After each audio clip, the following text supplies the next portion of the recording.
Good afternoon, Chicago. I'm Sasha-Ann Simons, and this is Reset. We made it to the end of the week, so time to get beyond just reading the headlines and dig a little deeper on the weekly news recap on stories like these. The deadly Chicago police shooting of Dexter Reed is bringing the department back into a national conversation. Officials in Chicago have released body cam video of a deadly police shooting. It shows officers firing 96 times at a driver they pulled over last month. On March 21st, Chicago police officers performed a traffic stop in the 11th Police District. That traffic stop ended with Reed dead and a police officer injured. If he was supposed to be pulled over for a traffic stop, why did they have 4 guns pointed at him? Here to break down those stories and more is Leigh Giangreco, government and politics reporter for Crain Chicago Business. Hey, Leigh. Hey, thanks for having me. Also here, Ravi Baichwal, anchor of ABC 7's 5 and 6 p.m. newscast. Welcome back. Hey, good to be here. Good Thanks. to see you. And joining us for the first time on the weekly news recap is Andy Grimm. He's a reporter for the Chicago Sun-Times. Welcome, Andy. Great to be here, Sasha. I'll start with you. Mayor Johnson and other local leaders, they're urging for calm this week. And this is as people try to make sense of a video showing officers firing nearly 100 times in 41 seconds at a man that was pulled over for a alleged seatbelt violation. Tell us who the victim was and just walk us through what this video shows. Sure. Well, Dexter Reed is a 26-year-old man who was behind the wheel of a white GMC Terrain driving through the 11th Police District. The Harrison District is one of the most violent historically across all the police districts in the city, and this area of this that he was stopped in is also considered a high violence area. There's a great deal of shootings in the 11th District. But apparently what prompted him to be pulled over was just a seatbelt violation observed by some officers on a tactical team that were 5 officers piled into an unmarked vehicle. They curb the vehicle. They hop out. They are trying to get him to roll down his window, get out of the vehicle. The officers are shouting at him. Guns are drawn. And at some point, a shot is fired apparently from inside Reed's vehicle, striking an officer on the passenger side.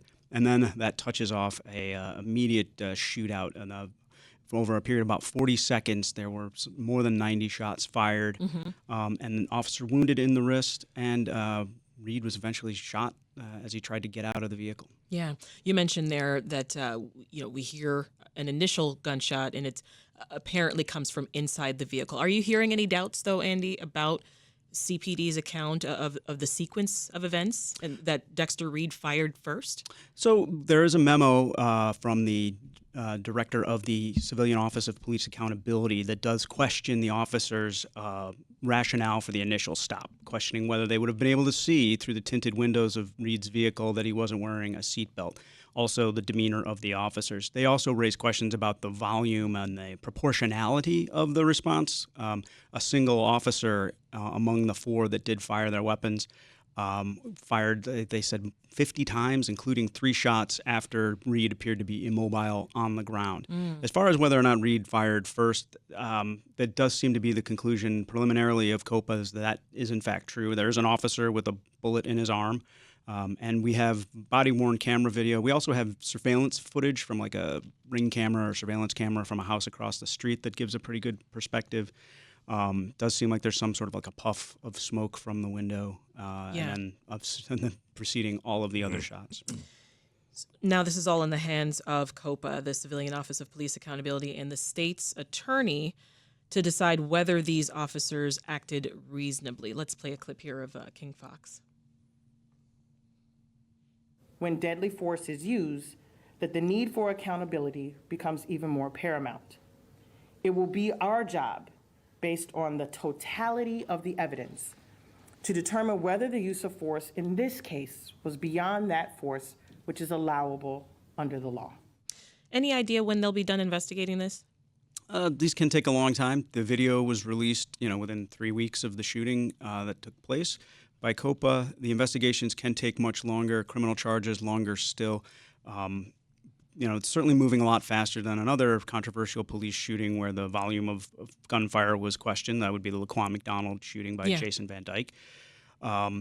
So it's hard to say. I have talked to experts in use of force, and the law is very favorable to officers. So long as they say they were in fear of their life or their safety of themselves or others, they are justified in firing their weapon. And in most cases, the courts find that it doesn't matter whether you shoot once or a dozen times. Yeah. But of course, we did see in the case of Jason Van Dyke, criminal charges were filed and he was eventually convicted. I do wonder, though, Andy, I think something worth noting is those 5 officers were already under investigation for another stop involving a seatbelt violation. Do you think that's something that will take into account in that investigation at all of this shooting? Yeah, well, certainly I think that's going to be a factor in any sort of disciplinary investigation and the action by the department. The department policies can be much more strict as far as your conduct in a stop than even than the law. And of course, the probable cause question was raised, I guess, in a previous stop by this same unit. Another thing, we mentioned there are a lot of gunshots, there are a lot of shooting in the 11th Police District. That police beat was the scene of 7 different police incidents where officers fired their weapons, right? So there's a lot of action in that area. And these teams, there's also there are more traffic stops in the 11th District than in any other district of the city. I find what's remarkable is we start to have a few days now that have passed since that video came out, and the discussion around this is how quickly the issue of police reform has become part of the discussion as much as it has been the tactical use of guns in that very difficult district. And remembering that, at least at this point, it's pretty much established, it's not completely proven, but it's established that the first shot came from inside the vehicle and a police officer was shot in the wrist. So that whole discussion about, well, what can a police officer do when they are fearing for their life, when they're doing their job, has instantly become part of the narrative around whether this was all justified or not. And for a lot of people in Chicago, I think the idea that, okay, a police officer has been shot, all the rules kind of go out the window at that point. It's interesting to see that that is not necessarily what is happening here. That might be a function of what happened, of course, with Laquan McDonald, maybe something about how the city has evolved. I want to talk more about community reaction here. Dexter Reed's brother, 24-year-old Julius Reed, he was arrested during a protest on Tuesday night. What happened there, Andy? He had joined a protest that formed outside the Harrison Police District offices in response to the release of these videos. The officers say that he hit and shoved a police officer. He was arrested on a charge of battery and resisting arrest, and somewhat controversially was held overnight, processed through the jail. He could have, potentially been released from the station even with those charges pending. But he was just one of many people there at a protest. And I think, what we saw in Laquan McDonald was it wasn't necessarily immediate. There were protests the night of that were pretty contained outside the police station. Then we saw the Black Friday protests in downtown Chicago that were much more animated, much more high profile. We'll see what the weekend bears. I'm sure there are things planned. It's going to be lovely weather. But this was Julius Reed. His family has been very much engaged with the media and trying to keep a focus on this case and making sure that the investigation proceeds. Well, sticking with the Laquan McDonald comparison, I know you covered that case back in 2014, Andy. I'm curious how you think it compares both in how police behaved and how the city handled it. Well, again, we're seeing the Laquan McDonald, that was it 11, 13 months before the video was 13, released. And there was an election in between. Indeed, there was. There are new entities to deal with police accountability here. The COPA released the video immediately, raised questions about the stop, and it does seem that there's going to be a thorough investigation. Some of the things that I think that we're seeing too is the presence of body-worn cameras, where we're able to see what happened, and it's not just the officer's account of what happened. So I think there are some elements of reform that are at work here. We have a state's attorney who has said they are investigating this for. Presumably it sounds like she's talking about excessive force, not just, a criminal charge that would be, something like manslaughter or murder, as in the McDonald case. As to what, we have seen as a nation a great deal of, anger in the streets over policing. From where I sit now, this does not seem to be a George Floyd moment.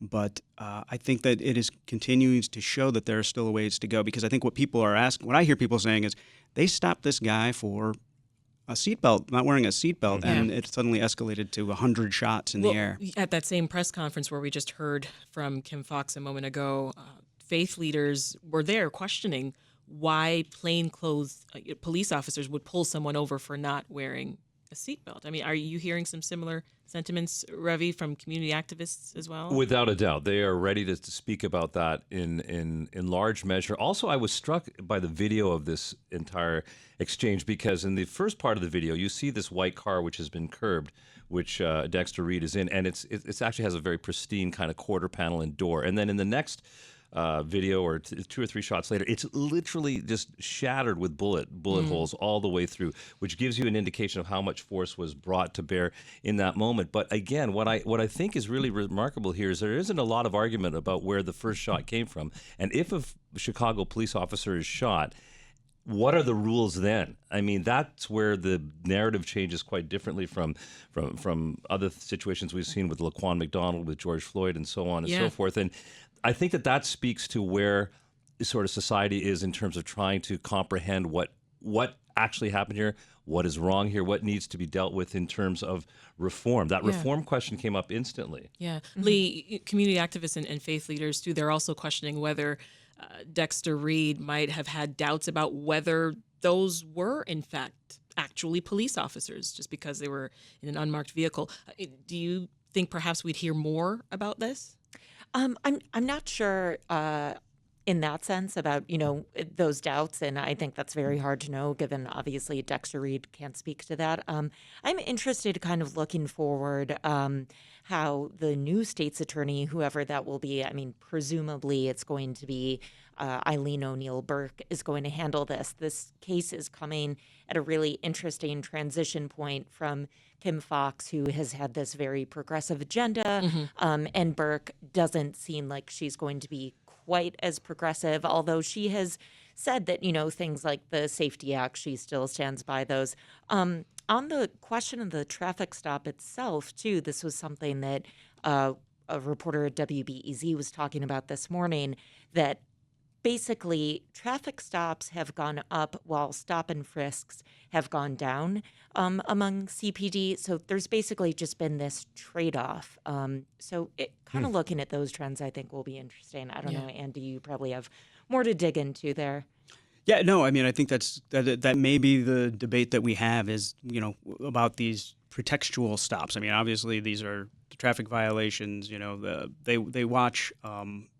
My colleagues, when I worked at the courthouse that were public defenders, when they have a gun case and somebody's pulled over and they find a gun after they've been, they failed to signal or at a stop, they will then request the videos to watch the previous, half hour or so for those officers, and they will see dozens of traffic stops. And I have talked to folks who, say that they're stopped, weekly, several times a month, and there is a lawsuit pending from the ACLU about these stops because they're happening in predominantly minority neighborhoods. Yeah, the question that's being raised is who gets pulled over for but these also traffic stops. But also who is making the stops? Back to the reform question. Yeah. These tactical groups of these quick response groups.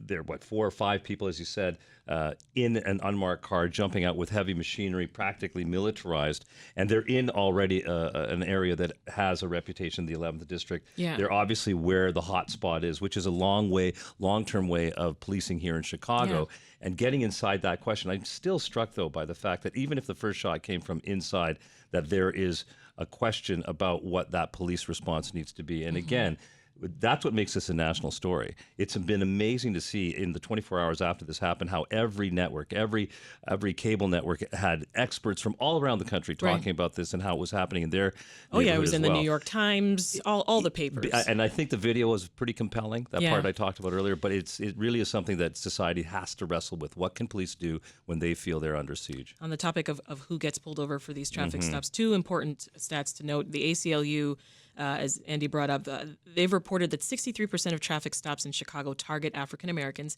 even though they make up only 30% of the population. Also, the 11th District, where this happened, has the highest number and percentage of traffic stops. More than 10% of all traffic stops in 2023 were actually in that district. If you're just tuning in, I'm Sasha-Ann Simons. This is Reset. We're going behind the headlines in our weekly news recap. We've got Leigh Giangreco of Crain Chicago Business, Ravi Baichwal of ABC 7, and Andy Grimm of the Chicago Sun-Times. I want to play a little bit of what Brandon Johnson had to say. He was at Tuesday's press conference as well. because the people of Chicago deserve to have awareness and full knowledge of police shootings.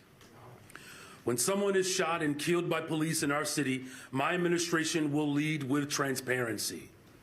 Attempts to withhold or delay information are mistakes of the past, and we have already taken concrete steps to start a full investigation into this case. Again, alluding to the 13 months that it took to release footage of the Laquan McDonald shooting. Ravi, do you think that this, prioritized transparency from the mayor, that it impacted how the public reacted?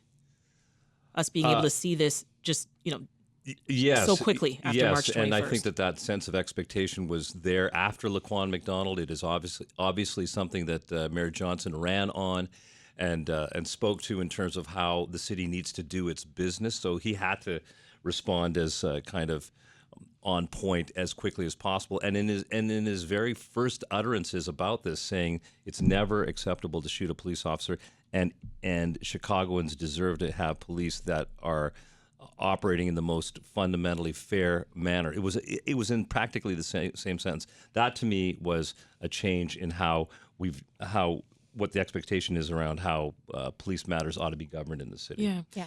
What is the latest, Andy, on the officers involved in the shooting? Starting with the one that was shot in the wrist. What's his status? Well, he appears to be recovering. Okay. And if you watch the video, he's obviously in pain, but seems to be fine. It was a shot in the wrist, and he was running around at the scene. You can see that. Mm-hmm. The officers have all been stripped of their police powers. Now, typically after a shooting, officers are supposed to be stripped for 30 days, just while an investigation is conducted. And purportedly, And that's happened with all of these officers, yes? Yes, and that is whether I'm not clear on whether or not they will be stripped indefinitely while the investigation is pending, especially given COPA's recommendation was that they strip them and that there were these concerns about the probable cause for the stop, the previous incident, the single officer firing, So 50 many rounds. Yeah. Community activists are calling for the officers to be dismissed.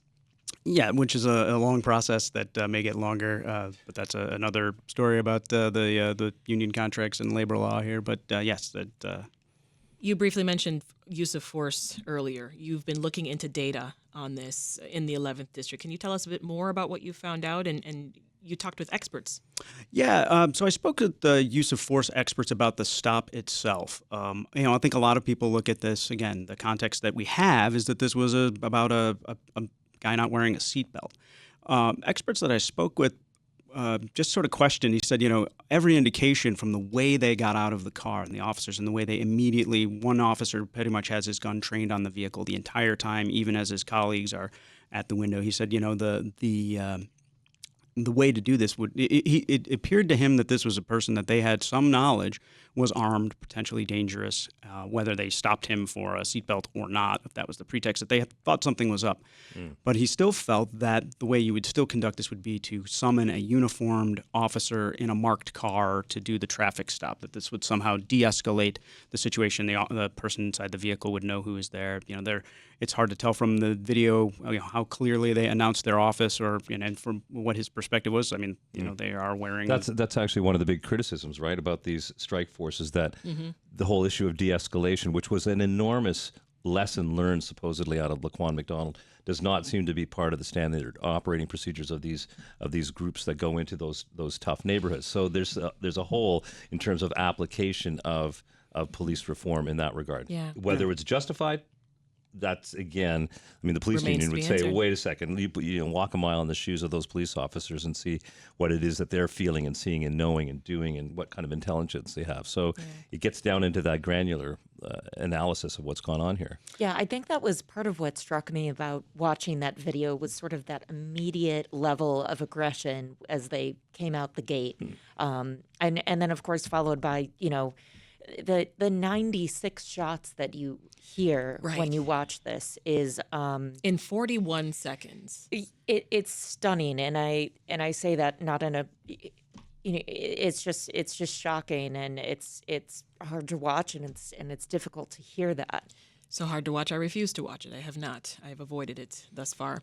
All right, Leigh, we're going to turn now to the issue of asylum seekers here in Chicago. Mayor Johnson plans to ask the city council for more money to pay for migrant services, $70 million to be exact. And this is a shift from his earlier position, isn't it? Yeah. So, as you may recall, back in February, there was a big press conference that was pretty controversial because earlier in the day, Governor Pritzker and Cook County President Tony Preckwinkle had announced that they were going to allocate over $320 million toward the migrant crisis. And what was supposed to happen was that essentially Cook County was supposed to throw in $70 million, the city was supposed to throw in $70 million, and then the state was supposed to kick in the rest.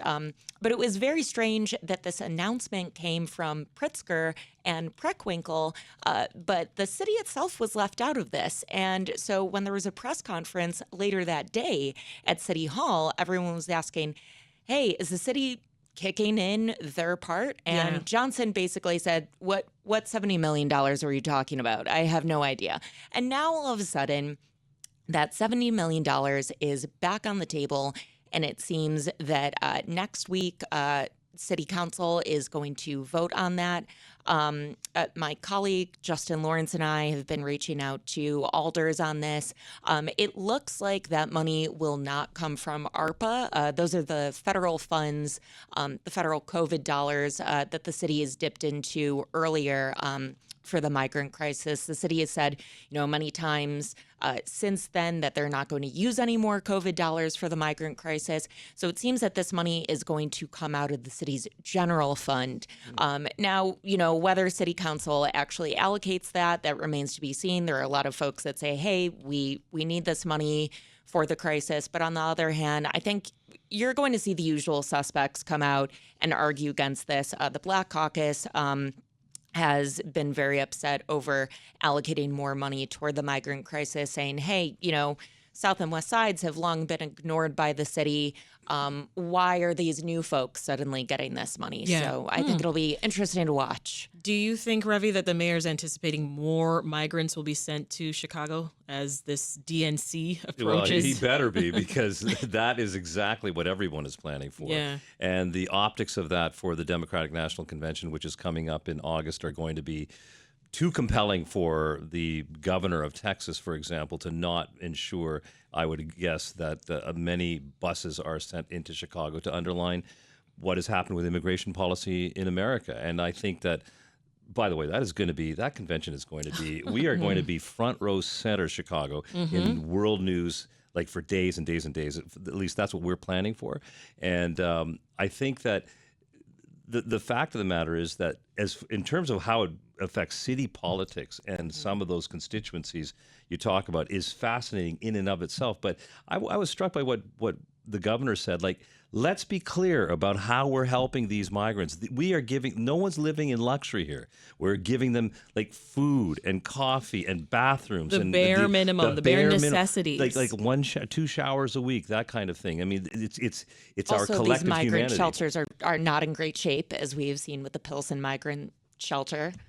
There's measles outbreaks that are going on. The 5-year-old who died of sepsis that had multiple complications, including COVID. It's a dire situation. Right, and the response on that human level is what we're talking about. But that being said, there's no question that this is going to get more intense as we rapidly go through the spring and summer. And the city of Evanston's also debating how it's going to help migrants, right, Ravi? That is a big story. And again, this is something that I've been waiting for this to kind of happen in the suburbs. Why is it always just a Chicago arrival position? Why is that? Is that where all the services are that are going to help these migrants? In Evanston, there is the same discussion that happened, maybe 4 to 6 months ago here in the city about where do we house migrants? Where are they moving? I live in the northern suburbs. You see the presence of migrants on city street corners and in very suburban settings like you didn't see 6 months ago. So Evanston's proposing a couple of sites? Yeah, they're talking about a site on Church Street in Evanston that is not ready to house human beings, at least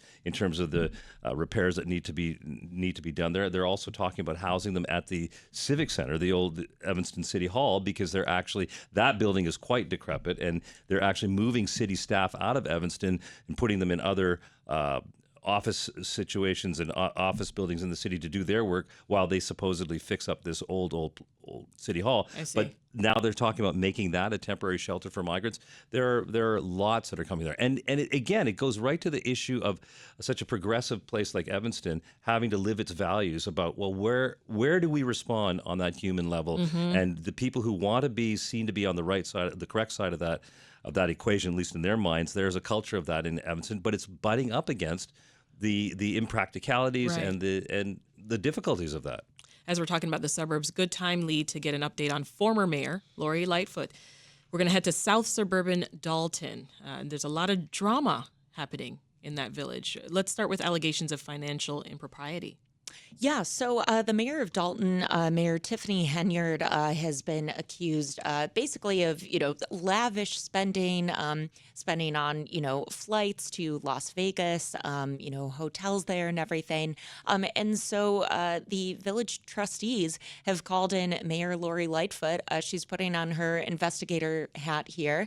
And they have hired her to the tune of, I guess, $400 an hour. To investigate the mayor. And, it's really interesting. You're kind of seeing what seems to be the downfall of one mayor and perhaps maybe a little bit of a comeback show for Lori another. Lightfoot. Yeah. They had, I think the meeting was on Monday where they approved hiring her for this. And, it seemed that everybody erupted in, just support for her, which, I'm sure Lori has to be loving that after the year that she had Did you see last the look year. on her face in that video? Yeah. There was no question that she's walking She around in that was little loving it. council, and Henyard's over there So going. it was a little moment, Yeah. for sure, Yeah. sure. There's a separate civil lawsuit that was filed on Monday against the mayor and one of the village's board of trustees, Leigh. Yes. So one of the village trustees, Andrew Holmes, has been named in a sexual assault lawsuit. And so that lawsuit alleges that Holmes assaulted a village employee on a trip to Vegas, and it claims that the mayor retaliated against the employee and a police officer when she learned of those allegations. Allegedly, that employee was fired and that officer was taken off the mayor's security detail. And that is also supposed to be part of this investigation that Lightfoot is going to do as well. Interesting. Well, let's turn back to our current mayor, Andy. He missed a deadline involving an oversight board for the police. What's that about? Yeah, the Community Commission for Public Safety and Accountability is one of many new layers of police accountability. This is a board that was supposed to consist of 7 commissioners that are nominated by the 66 members of the 22 different police district councils. Okay. I'm I'm trying to Let's sort do that the math through in there, my yeah. brain here. Okay. Many layers. Lots to of this. oversight. Yeah. But the point being was that these folks are to be appointed from a list generated by the district councils. They have given their list of names. I believe it was 14 nominees, and the mayor was to select, or might have been 15. The mayor was to have selected 7 to appoint to full terms. There is an interim board in there, and this board has taken some action. It has been involved in the hiring of the superintendent, Larry Snelling. They were the ones behind the department's scrapping of their gang database, which is very controversial. And they issued a formal ban on officers associating with hate or extremist groups. Yeah. So they've been doing work. There are folks there in an interim capacity. I believe the person leading that board now is among the nominees, but they were to have been picked, I guess, April 7th, and that deadline has lapsed. Right, and that interim board appointed by Lori Lightfoot.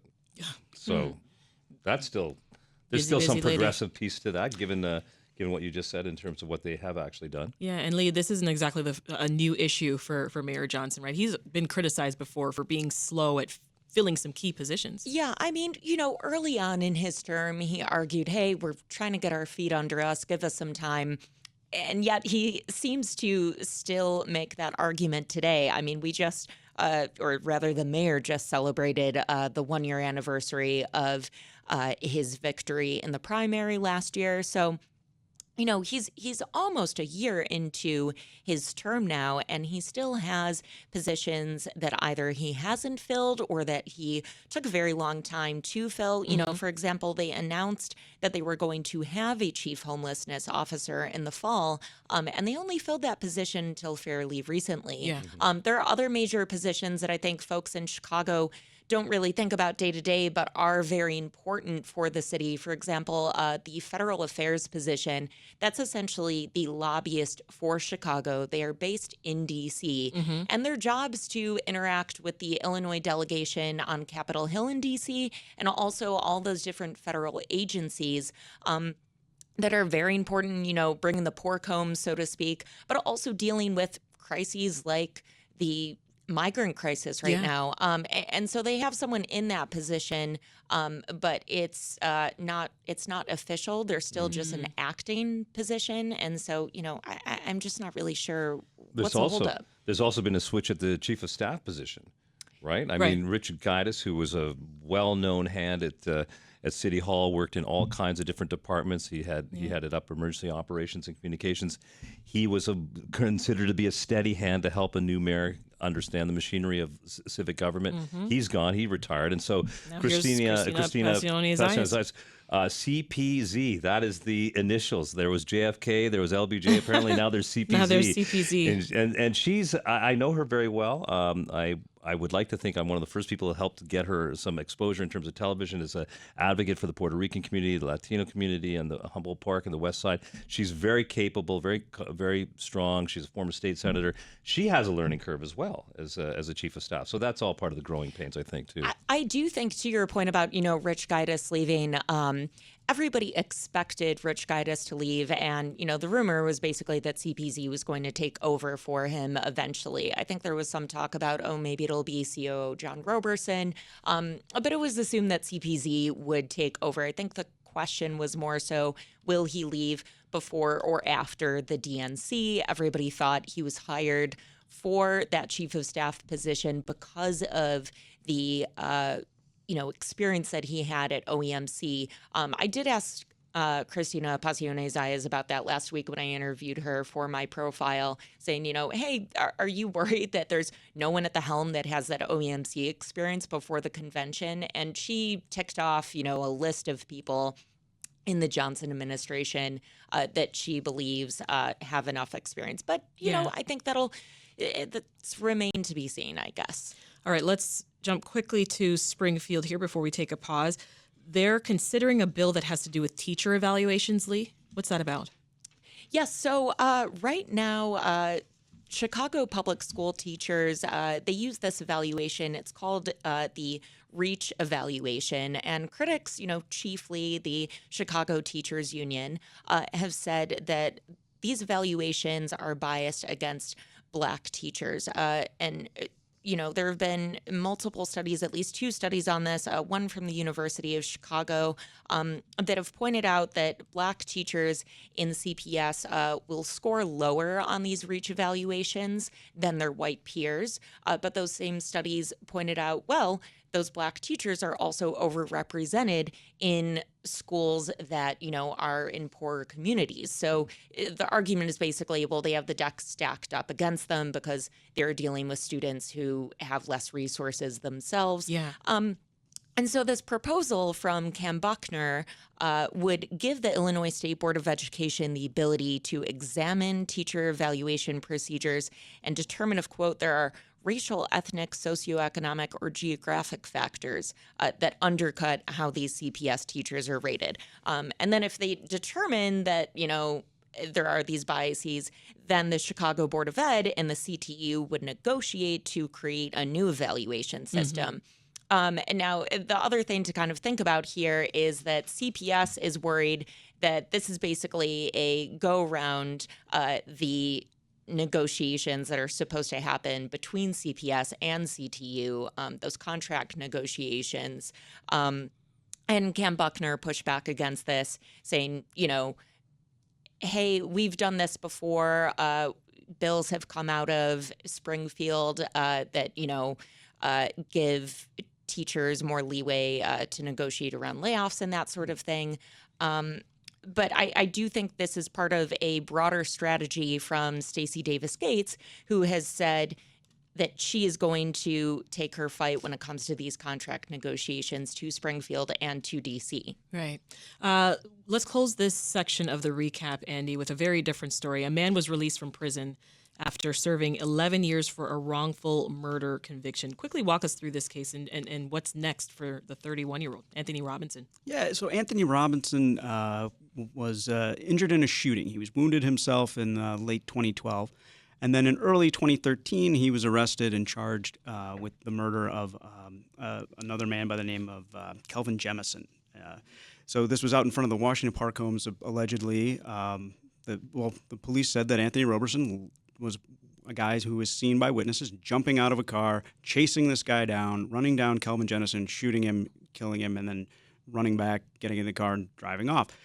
Now, I mentioned that Anthony had been shot, and Anthony was shot in the leg and suffered serious injuries, shattered bones, had pins installed. And however, his attorney at trial did not think that this was a hugely important thing because the person that was walking with Kelvin Jemison, his friend, recanted his identification of Anthony Robinson as the shooter, as did two other eyewitnesses who said that the shooter had short hair and Anthony Robinson had shoulder-length dreadlocks. Right. So I guess his trial lawyer thought we're probably okay. So at a bench trial, based on those recanted identifications, his co-defendants walk off.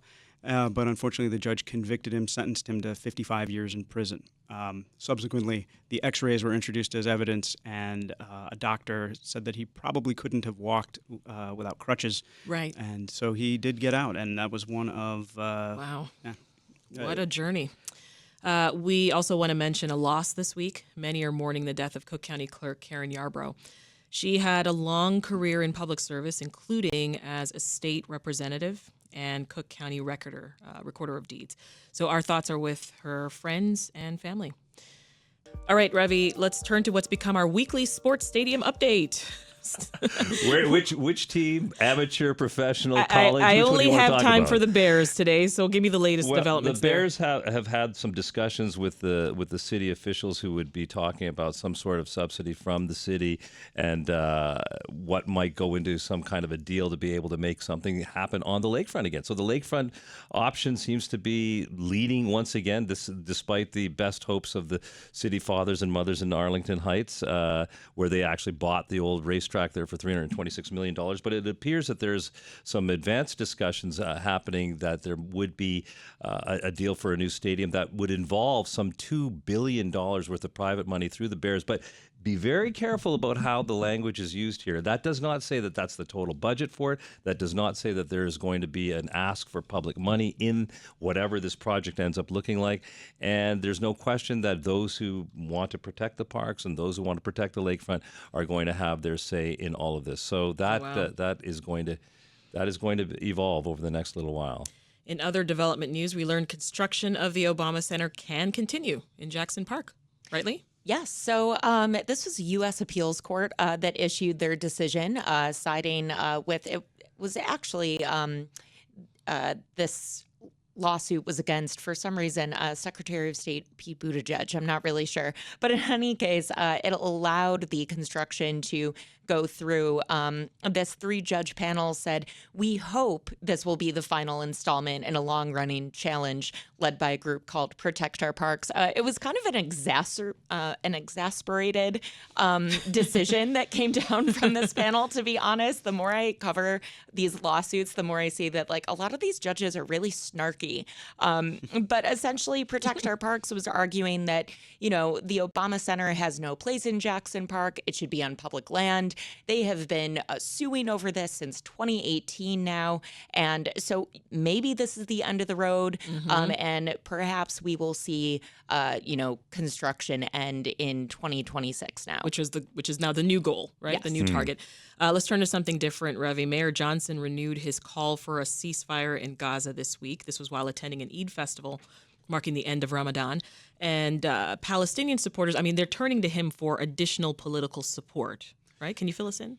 Exactly. And I think that this underscores where the discussion is around this entire policy around the ceasefire and how the Hamas-Israel war is playing out in terms of local domestic politics in America. We see that on a daily basis or certainly on a weekly basis, there is there are demonstrations downtown in support of the Palestinian part of this equation.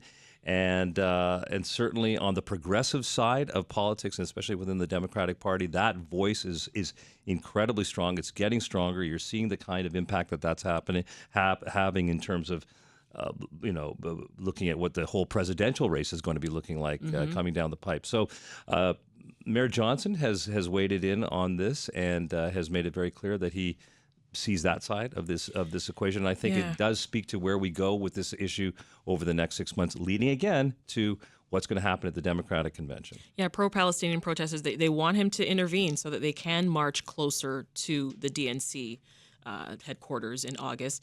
The city denied their earlier request, citing safety concerns and traffic concerns, and the city proposed an alternative route in Grant Park. Can I just say 3 miles away? This is so important because as we get ready to start to cover that Democratic Convention, we in our newsroom are trying to figure out, where do we want our people to be? Do we want to be inside or we want to be outside? There's going to be a lot happening at the same time. I think the DNC people want you inside where they can contain everything. Right. Because basically nothing is going to happen inside McCormick or inside the United Center. I mean, we know who the nominee is going to be. Conventions are not like they were decades ago where there was any drama. All of the drama is going to be on the outside now. And so whether it's, protests around what's happening in Gaza or, maybe with the migrant crisis, that's where you're going to want your folks to be. Student debt. I mean, we're seeing that. All these progressive issues are surfacing. Speaking of the nominee, Leigh, tell us quickly, why was Joe Biden in Chicago this week? He's got to get that money. Fundraising.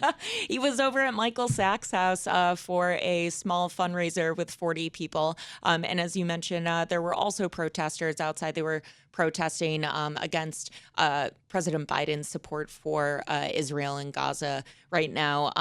And before that, he was in Wisconsin announcing, new student debt forgiveness. Of course. And for those who don't know, who's Michael Sachs? Yes, Michael Sachs is he's not only an investor here in Chicago, but he is also a major player in Democratic politics and fundraising. He used to be a World Business Chicago, and he is heading up the fundraising for the DNC here in Chicago. So this was, a fundraiser for Biden, but also, getting together some of those key folks that are going to bring home the bacon, so to speak, for the DNC here. Right. So I want to return to Chicago politics for a second. A city council committee passed an ordinance allowing people to ride electric scooters anytime they want. Apparently, at the moment, you are not allowed to ride them between midnight and 5 a.m.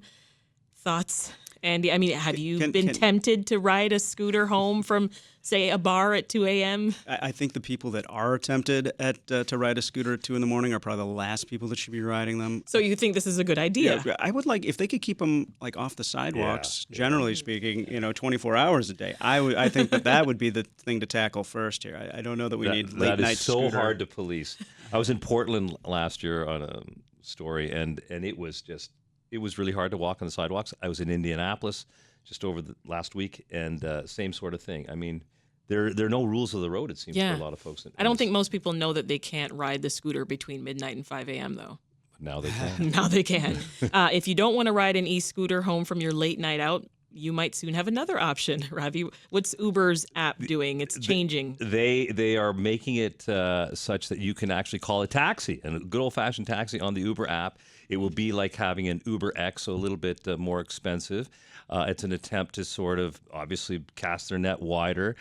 We talked to a number of people who drive cabs in the city yesterday, and it seems that their reaction to this is split. It would mean that they presumably would have more customers to choose from, but it also gives Uber and its market position more power in terms of determining the cost of rides and so on. So I don't know if it's hard to get an Uber or hard to get a taxi, but it's all kind of morphing into, it seems to be trying to morph into one experience. Yeah. Well, I want to end the recap with your reactions to the celestial story that eclipsed all over the news on Monday. I mean, I saw it from our patio here at Chicago Public Media. Ravi, you just mentioned you went to Indianapolis, and I have a feeling that's the reason why. Yeah. you know, that what they say in our newsroom, it's what kind of a day are you going to have when you're going to Indiana? But at any rate, Is that what they say? oh yeah, Okay. you're going to Indiana. So okay. Sorry, don't mean to offend everyone from Indiana, but my wife and my daughter and I went down to Indianapolis, actually Shelbyville, Indiana, 20 miles southeast of Indianapolis, and to be right in the middle of the zone of totality. And I have to admit, I'm a total eclipse nerd. I went down to Carbondale in 2017, folks.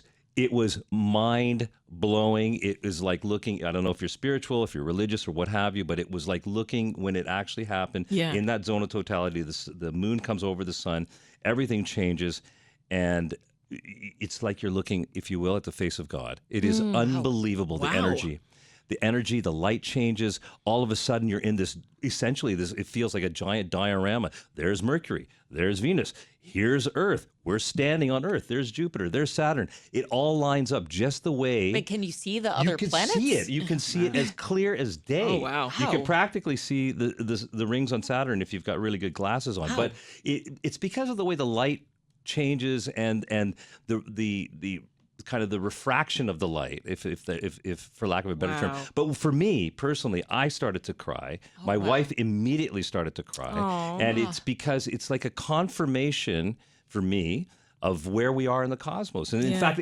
here we are. We're here on Earth, and it's actually all true. I mean, it There's was a sun. amazing.